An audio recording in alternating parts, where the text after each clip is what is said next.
I'm going to tell you a story that still moves me. It's not about me, but about someone I met in a way I never imagined. And maybe that's why it left such a mark on me. Because it happened when I least expected it. When I thought I already knew everything about loneliness, about heartbreak, about what it means to be left behind. But before we begin, if you've ever felt the weight of loneliness or the silence of waiting for someone who doesn't come, you're not alone. Subscribe to the channel and activate the bell to follow more stories like this. Stories of people who found light even in the loneliest places, and who discovered that sometimes letting go is the only way to truly hold on to what we love. I had just gone through a difficult phase in my life. I won't go into all the details now, but let's just say I was in that place where you feel invisible. You know, when it feels like nobody really sees you. When you try to connect with people, but it's like there's a pane of glass between you and the rest of the world. I had been living alone for a few years. My children had grown up, built their own lives, and I understood them. I really understood. But understanding doesn't fill the silence of an empty house. It doesn't warm the morning coffee. It doesn't respond when you comment on something about the news only to hear your own voice echoing off the walls. I had a routine. I would wake up, make me coffee, read thence on the balcony. Twice a week I went to the market. Wednesday afternoons, a walk in the park. Saturday, general cleaning. Sunday, that emptiness disguised as rest. And every Friday, I would prepare a special dinner. I know it sounds strange. A woman in her 50s, alone, setting a table for two every Friday. But I did it. I put on a pretty tablecloth, lit a candle, prepared something with more care than the rice and beans of other days. I don't know exactly when it started. I think it was a way of not completely surrendering to loneliness, of pretending that someone might show up, that the doorbell might ring, that my daughter, who lived in another city and barely answered my messages, might finally remember me. But nobody ever rang the doorbell, and I ate dinner alone, staring at the empty plate on the other side of the table. Until one Friday, everything changed. It was the beginning of September. I remember because the jacaranda trees were in bloom on the street, that purple color that always made me a little melancholic. I had returned from the market with heavy bags, climbed the stairs of the building because the elevator was broken again, and when I got to my floor, I saw a lady sitting on the floor, leaning against the wall, right in front of the neighboring apartment. Apartment 306 was always a mystery. I lived in 305 for 15 years and had never, ever seen anyone who lived there. I would hear footsteps sometimes, every now and then, a door closing, but I never saw anyone go in or out. And there she was, a lady who must have been in her 70s, her white hair tied up in a loose, low bun, wearing a flowery dress that had seen better days. She had an expression on her face that I knew well, tiredness, but not the tiredness of someone who had walked too much, the tiredness of someone carrying something heavy inside. She looked at me as I passed by, and I saw something in her eyes. It wasn't a plea for help.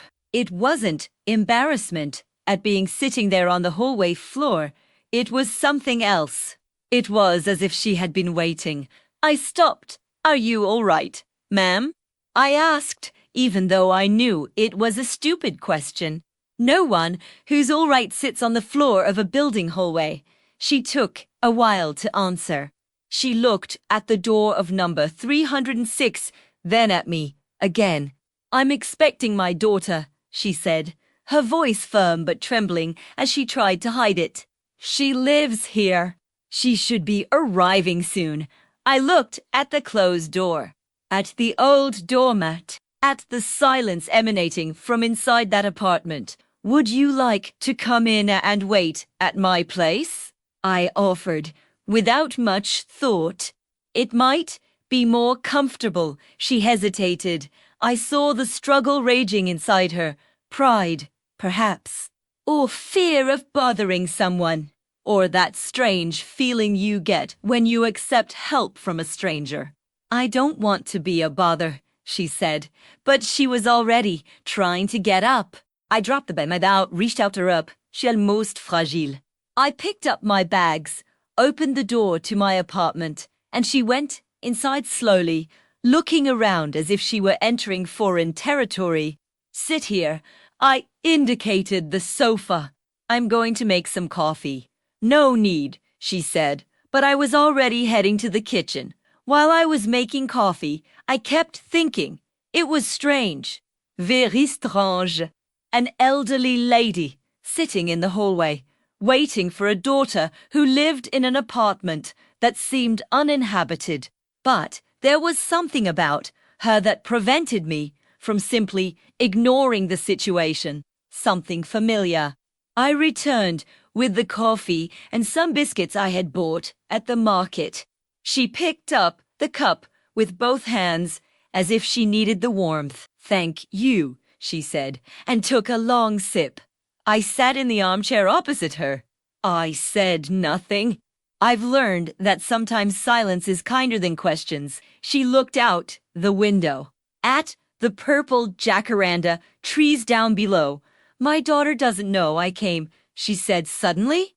She didn't ask me to come. In fact, she doesn't even know I know where she lives. I stayed quiet, waiting. It's been 3 years since we last spoke, she continued, her voice even lower. 3 years since she said she didn't want to see me anymore. That I had hurt her whole life. That she needed space. I swallowed hard. It hurt to hear that. I tried to understand, she said, now looking at her coffee cup. I tried to respect, but she's my daughter, you know. She's my only daughter. How can a mother stop trying? I didn't answer because I had no answer. Every Friday, I prepare dinner, she continued, now looking at me. I set the table for 2. I make her favorite dish when she was little. And then I wait. I felt a tightness in my chest. She never shows up, the woman said. But I keep preparing. Because the day I stop preparing, it's like I'm giving up on her. And I can't. Silence returned. Heavier this time. Sorry, she said, quickly wiping her eyes. I wasn't supposed to be saying that. I don't even know your name. I'm Helena, I said softly. And you don't need to apologize. She smiled slightly. A sad smile, the kind that hurts more than it consoles. I'm Donna Beatrice, she said, and I'm interrupting your afternoon. It's not, I replied. And it was true. Because there, sitting in my living room, was someone who understood. Someone who also waited. Someone who also prepared dinners for tables that remained empty. And for the first time in a long time, I didn't feel so alone. But I didn't know yet that encounter would change everything. That Donna Beatrice wasn't exactly who I thought she was. And that the secret she carried was going to teach me something I never imagined I needed to learn. Donna Beatrice stayed at my house for almost 2 hours that afternoon. We talked about simple things at first. The weather, the flowers on the street, the broken elevator. Those conversations that don't say anything, but that serve to fill the space between two people who are still getting to know each other. But gradually, she began to open up, and I realized that there was something in her that went far beyond the story of her daughter. She told me she lived alone in a neighborhood on the other side of town. A small apartment where she had raised her daughter after her husband died more than 30 years ago. She told me she had worked her whole life as a seamstress, making custom-made clothes, party dresses, bailos. That she had supported her household with her own hands. Literally. I wanted her to have what I never had, Donna Beatrice said, looking at her calloused hands. I wanted her to study, to have choices, to not have to break her back at a sewing machine for 30 years. And did she study? I asked. She studied. She confirmed. She graduated in business administration. She got a good job. She got married. She had a comfortable life. He paused for a long time. And then she told me that I had been a suffocating mother. That I had never let her breathe. That I demanded too much, expected too much, that she couldn't be herself around me. Her voice trembled. I only wanted what was best for her, he said, almost in a whisper. But it seems the best thing I could do was disappear from her life. I felt it pierce my chest, because I knew that pain. Maybe na but première nuit. The pain of thinking you're doing everything right and discovering that, to the other person, you were doing everything wrong. And why did you come here today? I asked carefully. She hesitated. She looked at the door as if she was still wondering whether she should stay there or go back into the hallway. Because it's her birthday, he finally said. Today she turns 42. And I thought that maybe, just maybe, if I showed up here, if she saw me, she would remember that she still has a mother, that she still has someone who cares. My heart ached. Did you speak to her? Did you let her know you were coming? No, Donna Beatrice shook her head. She blocked my number. She doesn't answer my letters. The last time I tried to go to her house, the old house where she lived with her husband, the neighbor told me they had moved. It took me months to find that address. I paid someone to look for it. She looked at me, and in her eyes there was shame mixed with despair. I know it sounds crazy, she said. I know it sounds like something an obsessive mother would say, one of those who don't know when to stop. But I can't just pretend she doesn't exist. Premier canoliste. I remained silent, because what could I say? That she should give up? That she should respect her daughter's space? I had no authority to do that. And besides, who was I to judge? I was also always waiting. I was also always preparing dinners for ghosts. Would you like me to walk you to the door? I offered to ring the doorbell. She thought for a moment. It took her a long time to answer. No, he finally said, not today. I think today I just needed to be close. To know that she's here, on the other side of this wall. It touched the wall that separated my apartment from 306.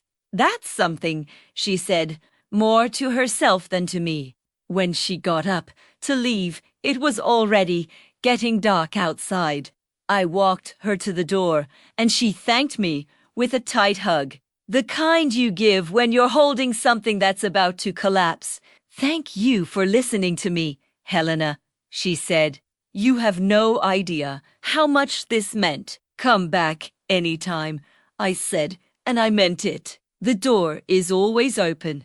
She smiled, glanced again at the door of number 306, and left. I stood there, in the hallway, for a few minutes after she left, staring at that door that hid someone Donna Beatrice loved so much, but who didn't want to be loved in that way. And then something strange happened. The door opened, not completely, just a crack. And I saw an eye watching me. A woman's eye, tired, suspicious. She's gone, a voice asked, low and controlled. It took me a second to process. It was her daughter. It had to be. It was, I replied, not quite knowing what else to say. She was here again, the voice said, and it wasn't a question. It was a statement of fact. Tired. Resigned. She just wanted to see you, I said, before I could stop myself. It's your birthday. The door closed. No answer. No explanation. And I stood there in the empty hallway, feeling strangely responsible for something I didn't fully understand. I went back into my apartment and, for the first time in months, didn't go straight to preparing Friday dinner. I sat on the sofa, looking at the empty table, and started thinking of Donna, Beatrice, preparing dinners for a daughter who never showed up. Thinking of myself, preparing dinners for a loneliness I insisted on denying. Thinking about that woman on the other side of the wall, hiding in apartment 306, running away from her own mother, and I started to wonder, what was wrong with us? What had happened to bring us to this point? Where people who should love each other were separated by walls, by silences, by hurts that no one could quite name. That night, I didn't prepare Friday night dinner. I ate a cold sandwich straight from the refrigerator and went to bed early. But I couldn't sleep because something inside me had been stirred. Something I'd been avoiding looking at, my own loneliness, my own waiting. The way I, too, was trapped in a routine that led nowhere. I started to wonder, did my children see me that way too? As someone suffocating, who expected too much, who demanded too much? Did they avoid my calls because they thought I was too much of a burden to carry? These questions hurt, but it was a necessary pain. A pain that was beginning to awaken me to something. The following week, Donna Beatrice returned. It was on Thursday this time. I was watering the plants on the balcony when I heard the doorbell. I opened the door and there she was, with a paper bag in her hand. I brought cheese bread, she said, somewhat embarrassed. I made it this morning and thought of you. He smiled. Come in. The coffee is fresh. She went inside, and from that day on, Donna Beatrice began to appear frequently. Sometimes on Thursday, sometimes on Saturday, never on Friday. I noticed. She reserved Friday for the dinner she prepared for her daughter. We talked about everything, about the lives we had lived, about the mistakes we thought we had made, about the things we wished we had done differently. And gradually, without me quite realizing it at the time, something inside me began to change. It wasn't sudden. It wasn't a revelation. It was more like a slow awakening. Like when you've been in a dark room for so long that you forget there's light. And then someone opens a crack in the curtain and you remember. Donna Beatrice made me laugh. She made me think. She made me feel less alone. And more than that, she made me realize that I had a choice. That I didn't need to be trapped in that routine of waiting, in that state of resignation. I started going out more. I accepted an invitation to a reading group at the neighborhood library. I resumed a painting course I had abandoned years ago. I stopped preparing Friday dinners. Not because I had given up, but because I realized it wasn't bringing anyone back to me. I was just keeping myself trapped in a place that wasn't good for me. And the more I changed inside, the more things around me began to change as well. My daughter called me, out of the blue, on a Tuesday afternoon. She said she was thinking about me, that she wanted to know how I was doing. We talked for almost an hour. It wasn't a deep conversation, but it was real. It was present. I started receiving invitations for lunches, for walks, for afternoon coffees. People I knew by sight, but with whom I had never really connected, began to appear in my life. And I realized something that previously seemed impossible to me. Life responds to what we put out. When I was trapped in that place of solitude, of passive waiting, of self-pity disguised as routine, that's what came back to me. More solitude, more waiting, more emptiness. But when I started to change my inner state, when I started to open up, to accept, to seek genuine connection instead of just waiting for it to appear, things started to move. It wasn't magic. It wasn't luck. It was something more subtle. It was as if, by changing from within, I had begun to emit a different frequency. And that frequency was attracting different things. But Donna Beatrice remained trapped. She continued preparing Friday dinners. She continued coming to my building, sometimes just to sit on the lobby bench, watching the elevator, waiting to see her daughter come in or out. And I started to worry about her, because I saw in Donna Beatrice what I had been. And I knew that, as long as she remained in that state, nothing would change. But I didn't know how to tell her that. I didn't know how to explain that. However painful it was, she needed to let go. She needed to change something inside her. She needed to stop waiting and start living again. Until one day, something happened that changed everything. It was a Friday. I was returning from the market when I found Donna Beatrice sitting on the bench by the entrance, as usual. She was cry. It was a cry that came from very deep within, shaking her whole body. I sat next to her, put my hand on her back, and didn't say anything. I just stood there. After a while, she was able to speak. She moved. Donna Beatrice said, between sobs. The doorman told me she and her husband moved 2 days ago. To another city, another state. My heart sank. She didn't even tell me, Donna Beatrice continued. She simply left, and I didn't even have the chance to say goodbye, to apologize, to try again. I held her hand. I squeezed it tightly, and you know what's worse? She looked at me, her eyes red and swollen. I think she was avoiding me on purpose. I think she knew I was coming here. I think that's why she moved so suddenly. That broke my heart, because it was true. That was probably exactly it. The daughter had discovered that Donna Beatrice knew where she lived and had decided to disappear again. And now, what was left? I took Donna Beatrice to my apartment that afternoon. She was so frail, so broken, that I was afraid to leave her alone. I was afraid of what she might do to herself in that state. I made her some tea. I sat with her on the sofa. On the titim, I let cry. Without trying to console her, without trying to say that everything would be all right. Because sometimes everything won't be all right. Sometimes we just need someone to witness our pain. She cried for hours, until she had no more tears. Until her voice was hoarse, her eyes dry, her body exhausted.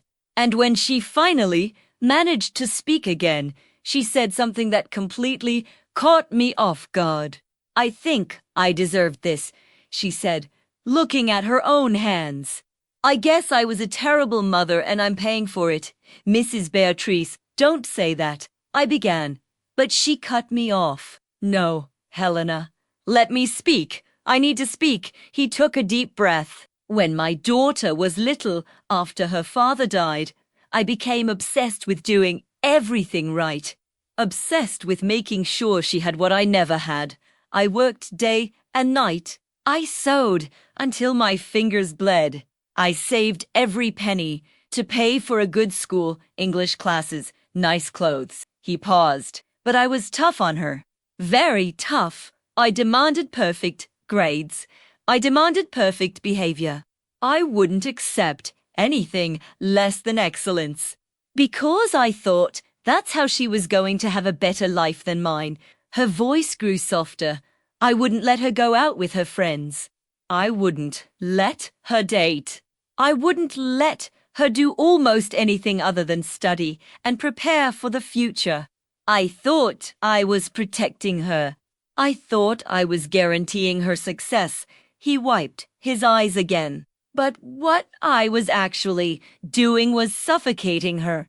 I was projecting my fears, my insecurities, my traumas onto her.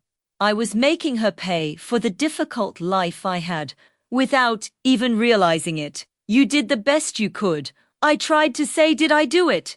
She looked at me. Or did I do what I thought was best, without ever asking what she really needed? Without ever listening to what she was telling me, I didn't know what to answer. She tried to tell me, Donna Beatrice continued. When she was a teenager, she tried to talk to me. She tried to tell me that I was being too much of a burden, that she needed space, but I didn't listen.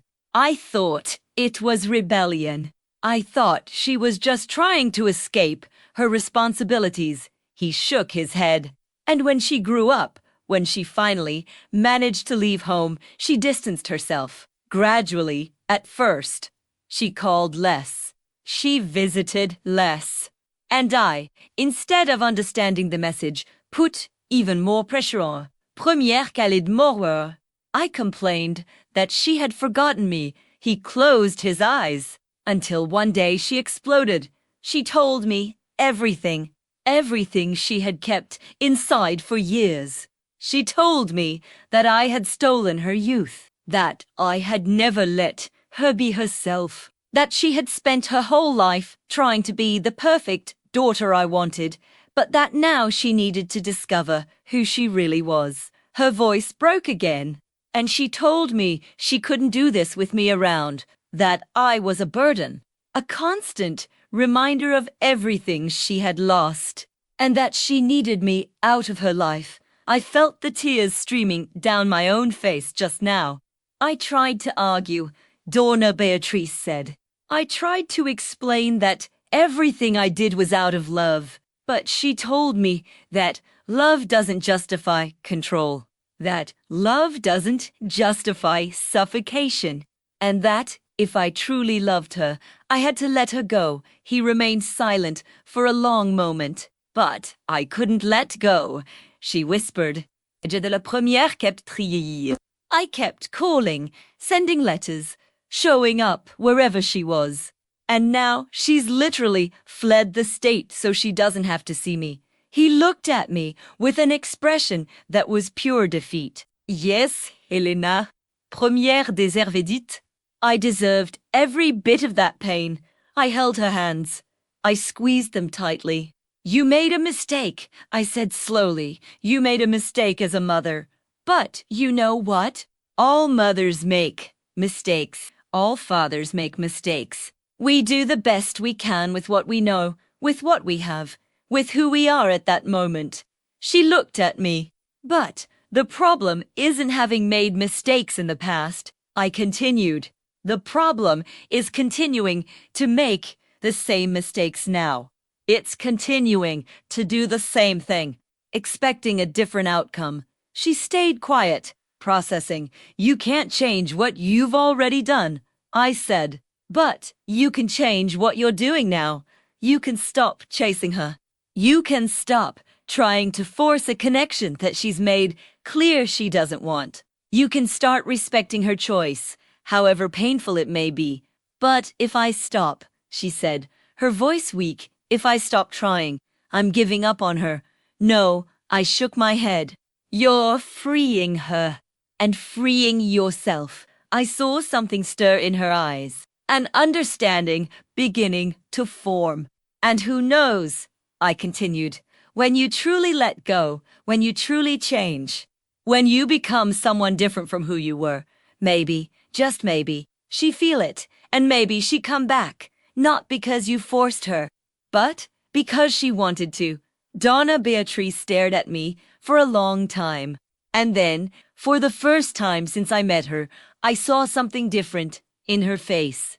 Not hope, not yet, but an openness, a possibility. I don't know if I can, she said. I know you can do it, I replied.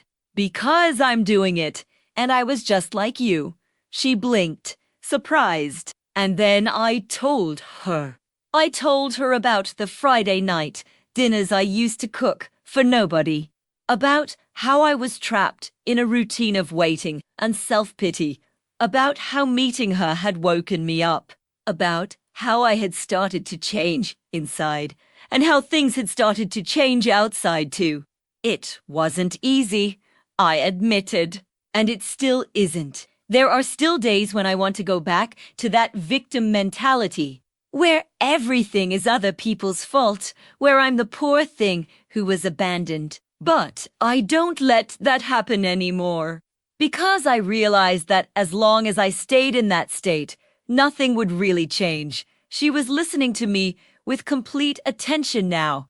And do you know what was the hardest thing to accept? Première ascède. It was realizing that the people around me weren't avoiding me because they were bad. They were avoiding me because I was a burden to be around, because I radiated sadness, neediness, and demands, and nobody wants to be around that. I paused, but when I changed, when I started radiating something else, lightness, acceptance, when I stopped demanding things and started simply being, people started to get closer again. Not all of them. Some will never come back, and that's okay.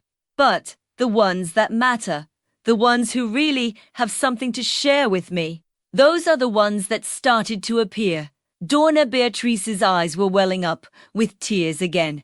But it was different now. It wasn't despair. It was recognition. Do you think this could work for me? She asked, her voice almost inaudible. I think you have nothing to lose by trying, I replied. She stayed at my apartment late that night. We talked about everything. About what it would be like to start living again. About what it would be like to stop waiting and start building a life that made sense in itself, regardless of whether her daughter came back or not. When she left, at midnight, but before leaving, she hugged me tightly and said, "Thank you, Helena. You saved me today.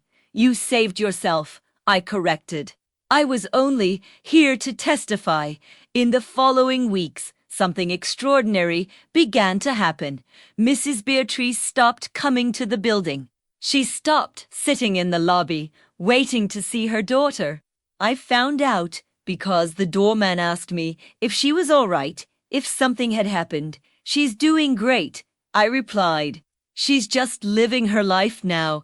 But we continued seeing each other. Only now it was different. I would go to her house. She would come to mine. We started attending a craft group at the community center. Later, a Tai Chi Chuan course in the park. Donna Beatrice went back to sewing, but not out of necessity. For plaisir. She made clothes to donate, to give as gifts. She did it because she enjoyed it. And I saw the transformation in her. I saw the lightness arriving. I saw her face lighting up again. I saw life returning to that body that seemed to have given up. I don't think about her all the time now. She told me one day while we were having coffee in the park. I still think about her. It still hurts. But it's not that all-consuming pain anymore. It's a pain I can carry without it paralyzing me. He smiled. And you know what's funny? The less I think about her, the more I feel like I'm truly honoring her. Because I'm doing what she asked me to do. I'm living my own life. I'm letting her live hers. I held her hand. "You look beautiful," I said. And it was true. Donna Beatrice had rejuvenated. Not in a physical sense, but in a deeper way. She was radiant. "I am happy," she said, and the surprise in her own voice was palpable. "For the first time in years, I am genuinely happy, not waiting for happiness to arrive, not thinking I'll be happy when my daughter comes back, but happy now. With what I has, it m'ont passé. Life went on. Donna, Beatrice, and I became true friends. Not just to lonely women supporting each other, but friends who shared joys, discoveries, and laughter, who challenged each other, who grew together. And then, one Thursday afternoon, as I was returning from the market, it happened. I saw a woman standing in front of the door of apartment 306. A woman in her article. Business attire, a suitcase. She was staring at the door with a strange expression. Hesitation mixed with something I couldn't quite put my finger on. I walked past her, nodded in greeting, and began to open my door. "Excuse me," she said, her voice polite but tense. "Have you lived here long?" I looked at her. Something in my chest tightened. 15 years ago, I replied. She took a deep breath. "Did you know a lady who used to come here? A lady with white hair." My heart started beating faster. "Mrs. Beatrice," I said softly. The woman's eyes immediately filled with tears. "Does she still come here?" the woman asked, her voice trembling. "No," I replied. "Not for months." I saw something break on her face. Relief and disappointment at the same time. "You are her daughter" was not a question. She nodded, then quickly wiped her eyes. "I knew she was coming here," he said. "The old doorman told me months ago. It was one of the reasons I moved. I couldn't handle it. I just couldn't." Her voice cracked, but something changed. She continued. "I can't explain it, but a few months ago, I started to miss her. Not the mother she was, but her, the person. I started to remember the good things, the stories she told, the smell of her food, the way she hummed when she was sewing." He wiped his face again, and then I thought, what if I'm wrong? What if I'm throwing away the only mother I have because of old grievances? What if, when she dies, I regret not having tried one more time? He looked at me. So I came. I returned. To try, to see if there's still time. My heart was racing now. "Do you want her address?" I asked. She hesitated. Then she nodded.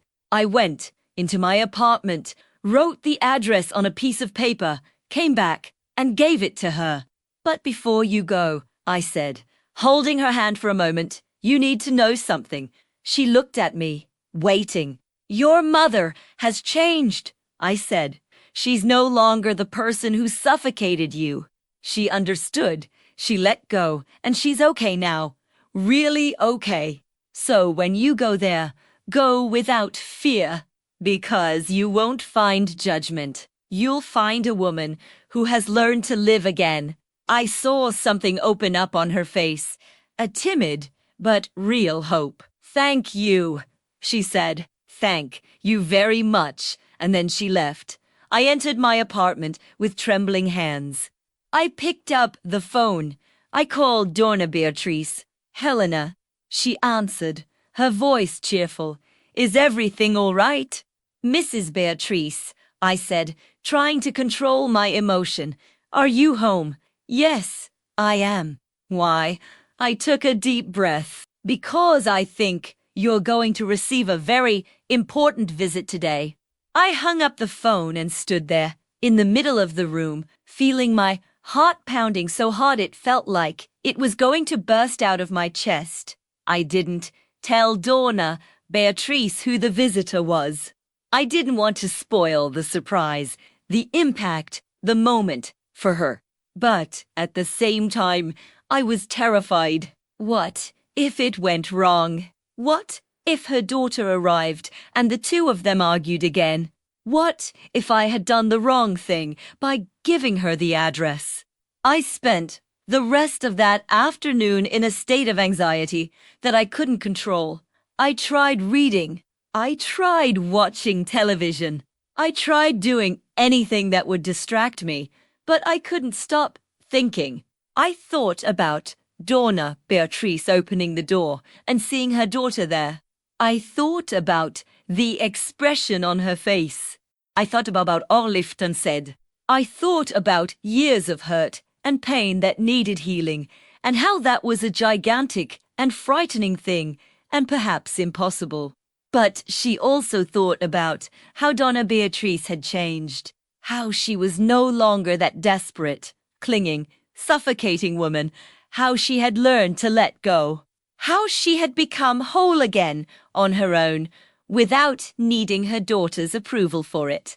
And she thought that perhaps, just perhaps, that was exactly why her daughter had returned. Because sometimes it's like that. Sometimes we chase something so hard that it runs away.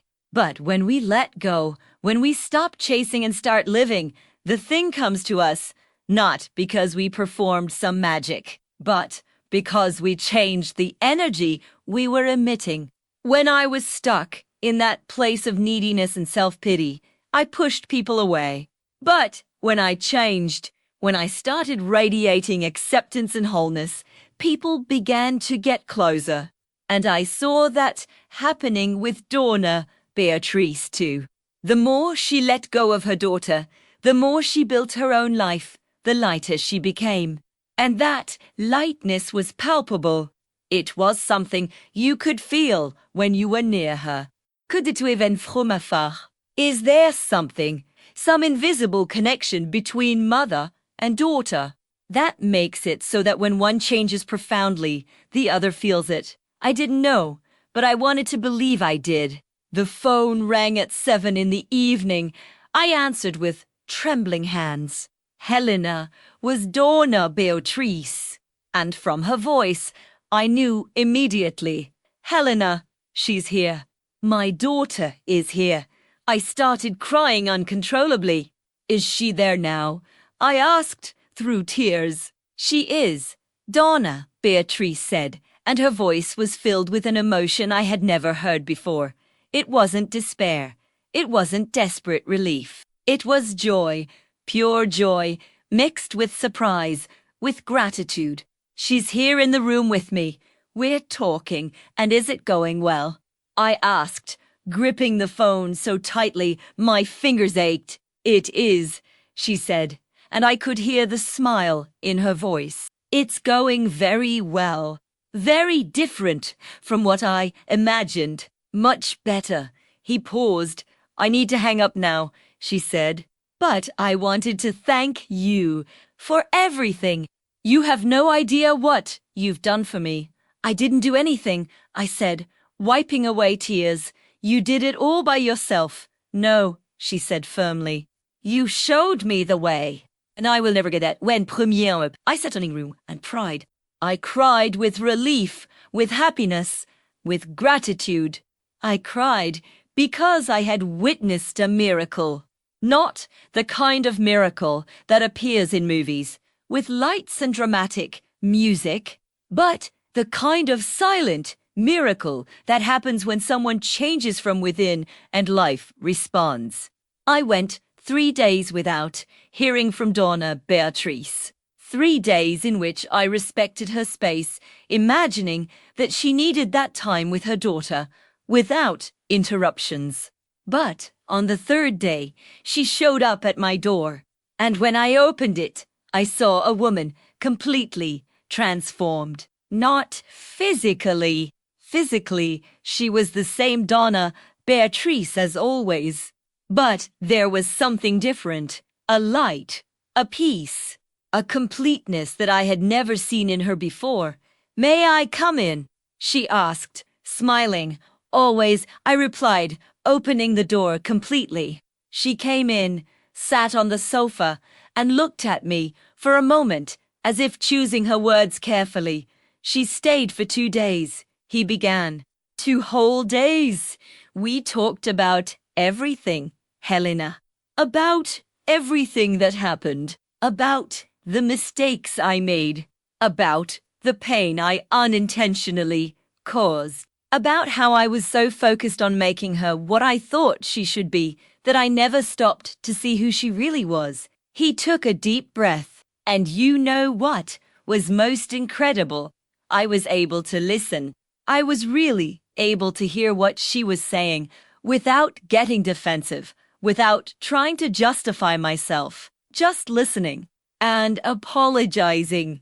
A real apology, not those empty excuses we give just to end the fight. Her eyes filled with tears, but they were good tears. She also apologized. She continued.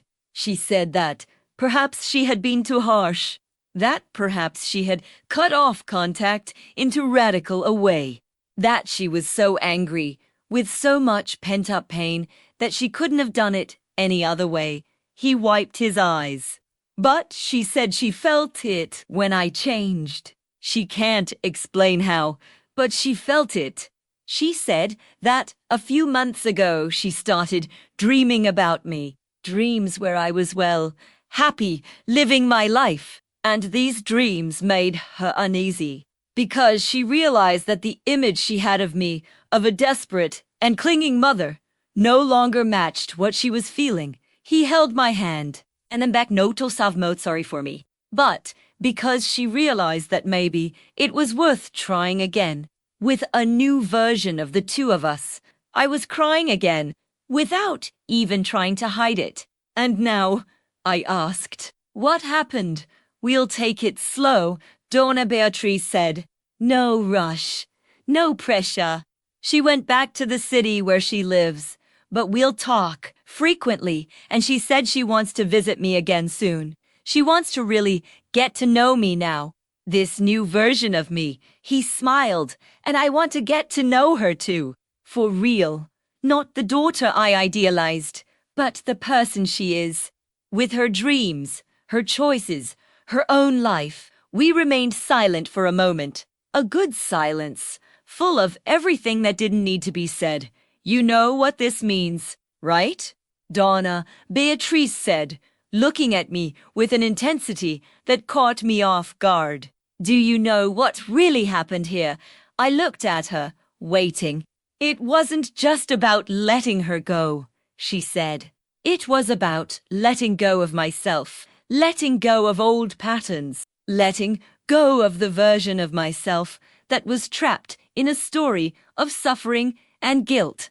When I did that, when I truly changed inside, everything changed outside as well. She shook my hand. And it wasn't a coincidence that she showed up right now. It wasn't luck. It was cause and effect.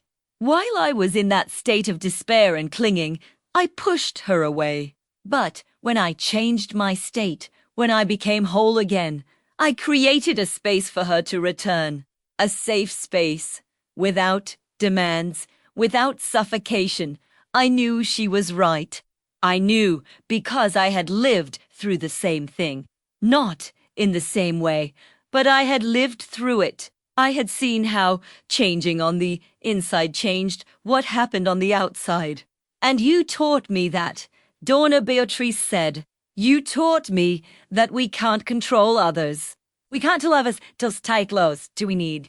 But we can control who we are. We can control our inner state. And when we change that, the world responds. I stared at her, feeling something solidify inside me, something I already knew, but which was now becoming even clearer. Life doesn't happen to us. Life responds to who we are. If we are trapped in a state of victimhood, of neediness, of despair, this is what life gives us back. More situations that confirm this state, more abandonment, more rejection, more loneliness. But if we change that state, if we become whole, if we radiate acceptance and fulfillment, life begins to give that back to us as well. Not magically, not instantly, but consistently, clearly, undeniably. Donna Beatrice had lived through this. I had lived through this. And now, sitting there in that room, we were witnessing the truth of it together. Do you know what else she told me? Donna Beatrice spoke after a silence. She said that the last time she saw me, 3 years ago, she felt sorry for me. Sorry and guilty. Because she saw that I was dying inside. but she couldn't do anything to save me. And that was too heavy, a burden for her to bear. He paused. But now, when she saw me again, she didn't feel pity. She felt admiration. Admiration for having managed to get back on my feet, for having built a new life, for being radiant at 78 years of age. Her eyes lit up, and that's what allowed us to reconnect. Because now, the relationship is no longer based on guilt and obligation. It's based on respect and genuine choice. I knew exactly what she meant, because I had felt the same way with my children. When I stopped demanding things, when I stopped making a fuss for attention, when I started living my own life to the fullest, they began to seek me out more. Not because they felt obligated, but because they genuinely wanted to be close to me. The following weeks were strange, good but strange. Donna Beatrice was so happy, so carefree, that sometimes I would look at her and not believe she was the same person I had met sitting in the hallway months before. She had started sewing frequently. Again, she made beautiful pieces that she donated to charity bazaars. She had joined a theater group for senior citizens and was rehearsing a play. I had started watercolor classes. I was living, and the daughter would call. Not every day, not all the time, but she would call. Short conversations sometimes, long conversations other times, sharing their daily lives. Rebuilding, brick by brick, a relationship that had been destroyed. Donna Beatrice would tell me about these conversations, and I could see in her eyes a gratitude that went beyond words. You know what's funny? She told me one day, now that I don't need her to be happy anymore, I can enjoy being around her so much more, because it's no longer about filling a void. It's about sharing a fullness, and that was all. But the story doesn't end there, because something even bigger was about to happen. It was on a Saturday afternoon, 3 months after Donna Beatrice was reunited with her daughter, Premier autumn, when the doorbell rang. I opened the door and there was Donna Beatrice, but she wasn't alone. Beside her was her daughter, and they were both smiling. Helena, Donna Beatrice said, with childlike excitement, "This is Mariana, my daughter. She wanted to meet you." Mariana reached out her hand, but then changed her mind and hugged me. "Thank you," she whispered in my ear. "Thank you for taking care of her when I wasn't here. Thank you for helping her find herself again." I was speechless, literally speechless. The 3 of us went inside, sat down in the living room, and started talking. And it was one of the most beautiful conversations I've ever had in my life. Mariana told me about her journey, about how she had spent years trying to escape her mother's shadow, the pressure, the expectations, about how she had built a life that seemed perfect on the outside, but was empty inside, about how she had cut off contact with her mother thinking it would free her, but that, in reality, it had only created an even greater void. I thought the problem was her, Mariana said. I thought that if I removed her from my life, I would be free. But I discovered that the problem was me. It was the way I carried the resentment, the way I refused to forgive, the way I was trapped in the role of victim. He looked at Donna Beatrice with so much love that my heart ached. And when she changed, when she stopped chasing me and started living her life, I realized I was losing something precious. I was losing the chance to have a mother, the chance to have a real relationship from adult to adult without those old roles. She wiped her eyes, so I went back, not because I felt sorry, not because I felt guilty, but because I wanted to, because I realized it was worth it. Donna Beatrice held her daughter's hand, and the two stood there in silence, simply feeling each other's presence. And it was at that moment that I understood completely. The transformation didn't just happen to Donna, Beatrice. It happened to me too, and to Mariana. And it was probably happening to so many other people that we would never know. Because when someone truly changes, when someone breaks a pattern, it creates a ripple that reaches the people around them. And those people, in turn, create their own ripples. Donna, Beatrice had changed. That inspired me to keep changing, and her change had touched her daughter in a way that made her want to change too. And now, sitting there in that room, we were witnessing the result of that. Not a fairy tale happy ending, but something more real, something deeper, a genuine transformation. Do you know what I learned? Mariana said, looking at me. I learned that we can't wait for others to change in order for us to be happy. But when we change, when we truly change, it creates the possibility for other changes to happen. She smiled. My mother didn't change because I asked her to. She changed because she chose to. And it was only when she made that choice that I was able to make mine. The choice to come back. The choice to try again. The choice to build something new. The three of us talked for hours about life, about forgiveness, about second chances, about how it's never too late to start over.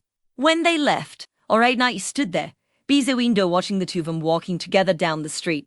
Mother and daughter, Sai said, not perfectly, not without scars, but together. And I felt something inside me expand. One thing is certain, the certainty that life truly responds to who we are, not to who we pretend to be, not to who we want to be, but to who we truly are inside.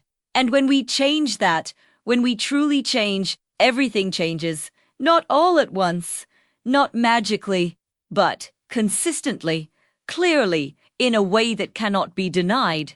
The following months were filled with a quiet beauty I didn't know existed. Donna, Beatrice, and Mariana were rebuilding their relationship, brick by brick, conversation by conversation.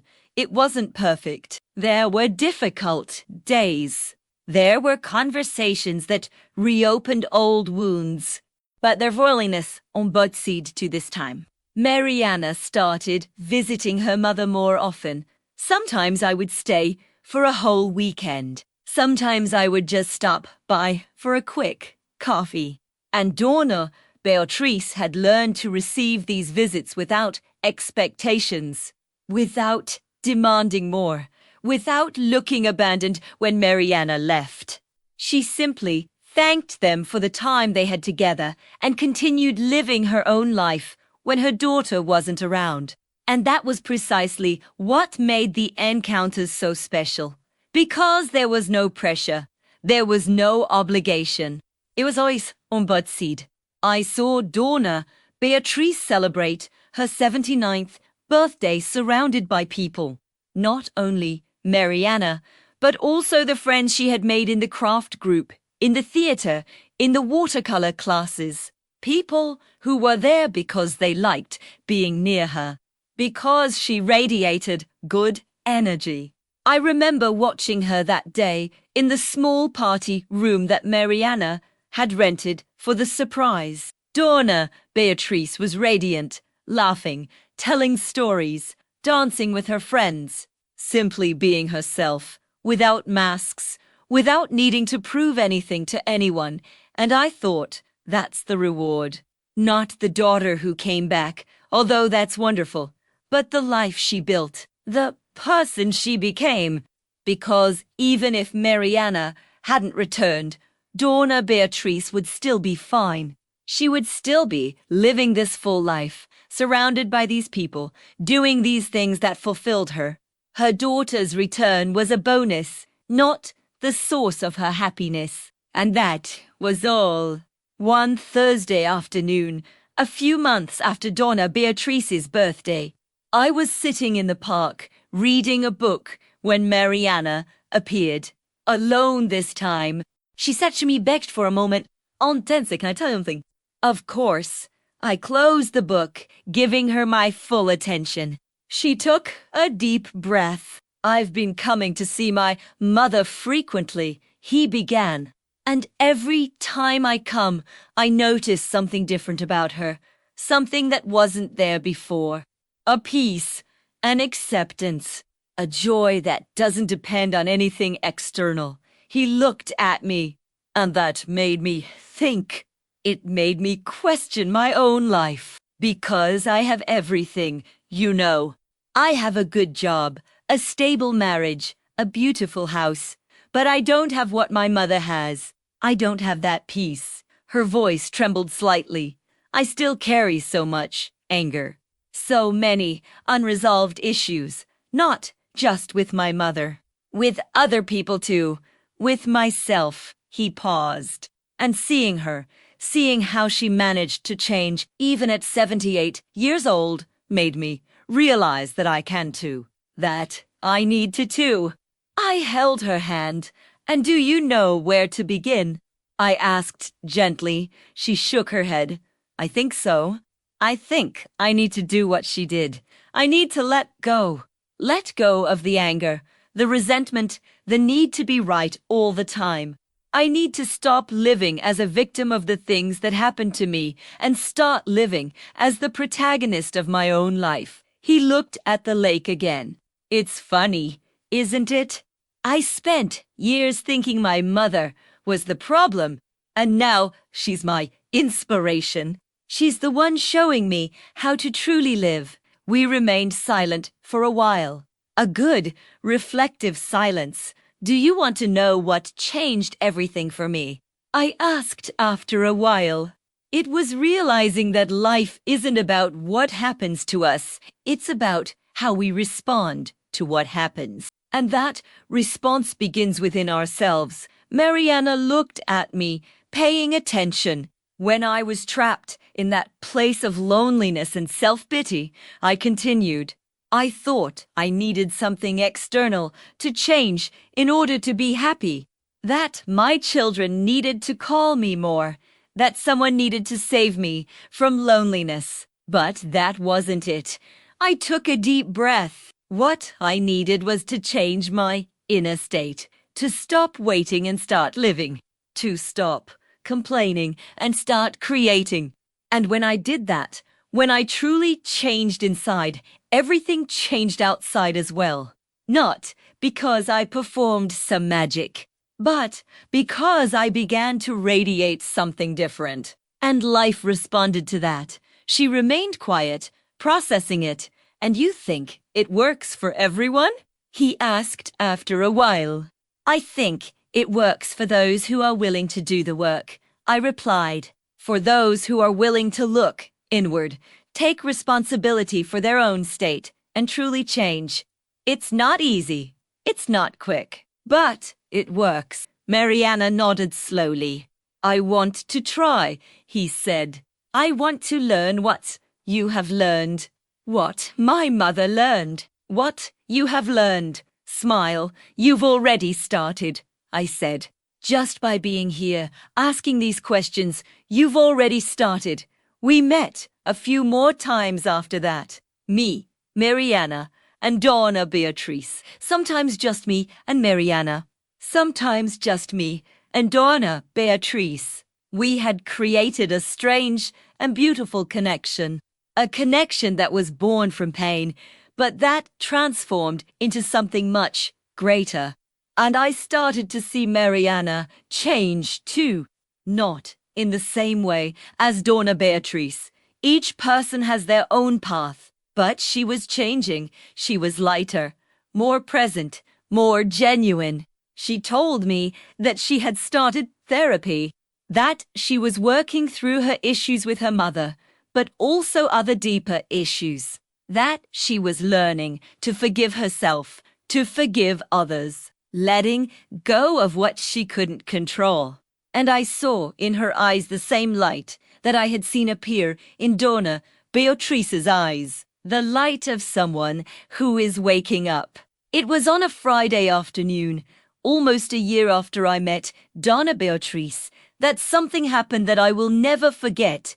I had prepared dinner, not like in the old days when I'd cook expecting someone who never came, but a real dinner for real people I'd invited. Donna, Beatrice, and Mariana. The three of us were sitting at the table, eating, talking, laughing, and at some point, in the middle of the conversation, Donna Beatrice stopped, looked at the two of us, and said, "Do you know what today is about?" We looked at each other, confused. "It's been exactly 1 year," she said, her eyes shining, "since I was sitting in the hallway of that building, waiting for a daughter who didn't want to see me, waiting for a life that would never arrive." She held Mariana's hand with one hand and mine with the other. And today, a year later, I'm here. Havedoit mi friand. Living a life I never imagined possible. Tears began to stream down her face. "And do you know what it took for that to happen?" she asked, looking at us. "It was me stopping waiting. It was me stopping demanding. It was me changing inside first, before wanting anything to change on the outside." She wiped her eyes. "And when I did that, when I truly did that, everything changed. Not because the world felt sorry for me, not because I deserved it, but because I changed what I was emitting.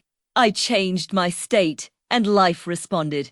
Mariana was crying now, too. "You saved me, Mom," she said, her voice choked with emotion. "By saving yourself, you saved me too. You showed me that it's possible, that it's never too late, that we can always choose differently." The three of us stood there, crying and laughing at the same time, holding each other's hands. And I felt something complete itself inside me. Because it wasn't just about Donna Beatrice. It wasn't just about Mariana. It was about me, too. It was about all the people who live waiting for life to get better, waiting for someone to save them, waiting for something external to change so they can finally be happy. But the truth is, nothing will change until we change first. Nothing true, at least. We can experience small external changes. We can have moments of relief. But real transformation only happens when we change from within. When we stop waiting and start being. When we stop blaming and start creating. When we stop seeing ourselves as victims and start seeing ourselves as protagonists. And when we do that, when we truly do that, life responds. Not immediately, not magically, but consistently. The right people are starting to show up. The right opportunities are starting to appear. The right doors are starting to open. Not because we are forcing it, but because we have changed our frequency. And at this new frequency, different things can reach us. Donna Beatrice had lived through it. I had lived through it. And now Mariana was beginning to live through it, too. And I realized that this was the real story.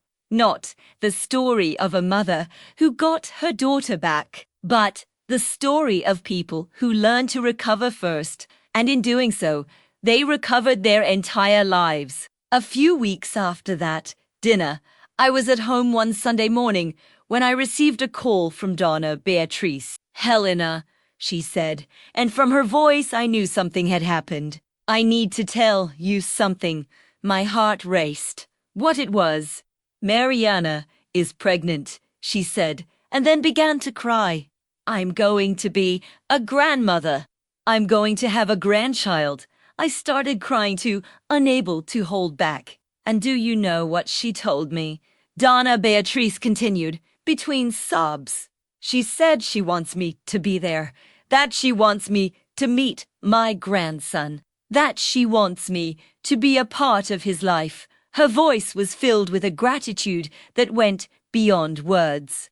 She said she doesn't want to repeat the mistakes of the past, that she wants to build something new. A family where people truly love each other, without suffocation, without demands. And that she needs me to do that. I held the phone, unable to speak, just crying and smiling at the same time. Thank you, Helena, Donna Beatrice said. Thank you for showing me that it was possible. Thank you for being by my side when I was lost. Thank you for believing in me when I no longer believed in myself. You don't need to thank me. I finally managed to say, you did everything. You chose to change. You did the work, but you showed me the way, she insisted. And that made it all difference when premiere. I sat there for long, just feeling the beauty of watching someone transform, the beauty of witnessing a silent miracle, the miracle of when someone changes from the inside and their whole life responds. The following months were spent preparing. Mariana and her husband were getting the baby's room ready. Donna Beatrice was knitting blankets and making little outfits. I was helping in any way I could, happy just to be a part of it all. And on a sunny and warm day in March, the baby was born. A boy, healthy, perfect. I went to visit Mariana at the hospital the next day. Donna Beatrice was already there, holding her grandson in her lap, with an expression on her face that I had never seen before. It was pure love, but not that possessive, suffocating love she had had with her daughter. It was a free love, a love that didn't need to prove anything, a love that simply was. Want to hold it, Mariana offered, smiling. I held the baby in my arms, that tiny, perfect little being, and felt something stir inside me. I am incredibly grateful. Thank you for having witnessed that journey. Thank you for being a part of that transformation. I am grateful to have learned, along with Donna Beatrice and Mariana, that it is never too late to change. It's never too late to choose differently. It's never too late to wake up.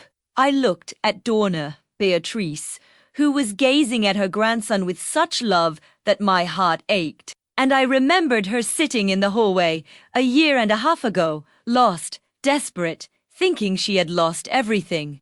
And now, there she was. Not only with her daughter back, but with her entire life back. A life she had built with her own hands. A life that made sense, that had purpose, that had beauty. And all because she had made a choice, the choice to change, the choice to let go, the choice to start from within. I returned the baby to Mariana and sat down next to Donna Beatrice. You did it, I whispered. You really did it. She looked at me, her eyes shining. We did it, she corrected. Alors fues. You, me, Mariana. We did it. Together. And it was true, because transformation doesn't happen in a vacuum. It happens in relation. It happens when one person inspires another, when one change creates the possibility for other changes. When someone turns on a light, others are able to see the way. I left the hospital that afternoon with a full heart, full of gratitude, full of the certainty that life truly responds to who we are. And when we change, when we truly change on the inside, everything can change on the outside as well.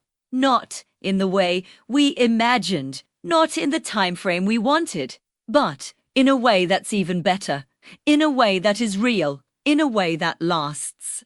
Today, when I look back at everything that has happened since that afternoon when I found Donna Beatrice sitting in the hallway, I see a journey of awakening, a journey of letting go, a journey of learning that we can't control other people's lives, but you can control your own life. It can control who we are. It can control the internal state of where we live. And when we do that, when we truly take on that responsibility, something magical happens. Not magical in the sense of illusory, more magical than real, in the sense that life begins to respond in a different way. The right people come along, the right doors open, the right things happen, not because we deserve it, not because we did everything right. But why did we change our frequency? And in this new frequency, new things can reach us. I saw this happen to Donna Beatrice. I watched her go from a broken, desperate woman clinging to a daughter who rejected her, to a fulfilled, radiant woman living a life she herself created. And I saw how this change created the possibility for my daughter to return, not because Donna Beatrice strained, but precisely because it stopped doing so, because he let go, because it changed her internal state from despair to acceptance, from scarcity to fulfillment, and life responded. The change even from afar and hidden, not out of guilt, not out of obligation, but by genuine choice. And now they are building a new relationship, a relationship based on respect, freedom, and love that doesn't suffocate. And I had the privilege of witnessing all of that, to be a part of this story, and to learn, along with them, the most important lessons of my life. It's never too late to change. Life responds to who we are, and that, when we change on the inside, the whole world can change on the outside. This afternoon, I'm having dinner at Beatrice's house, Merawitze Bibi, and we'll sit down at the table, the 3 generations, plus me, who somehow strangely and beautifully became part of this family. And we'll eat, talk, and laugh. But more than that, we're going to celebrate life, celebrate the transformation, celebrate the fact that it's never too late to wake up, to choose differently, to become who we truly can be. And when I look around that table, I will see faces that were once marked by pain, but now shine with genuine joy. I'm going to see a woman who has learned to let go so she can truly hold on. I'm going to see a daughter who has learned to forgive so she can be free. I'm going to see a baby who will grow up in a family that has learned, through pain, how to truly love. And I will know, with every cell in my body, that it was all worth it. Every tear was worth it. That every moment of pain, uncertain it, because at what moment, to this truth that is now engraved on my heart. Life responds to who we are. And when we change who we are on the inside, everything can change on the outside. Not because it's magic, but because it's real. Because that's how life works. And that's a truth that, once learned, changes everything. Forever. If this story touched you in any way, consider subscribing to the channel and turning on notifications. That way, you'll be notified whenever a new story like this is shared here. And if you feel like it, leave a comment. You can share if you've ever experienced something similar, what this story evoked in you, or even where you're watching it from. Sometimes, writing a few words is the first step in realizing that you're not alone.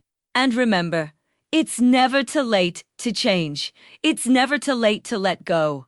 It's never too late to start over. Life is waiting to respond to the new version of you.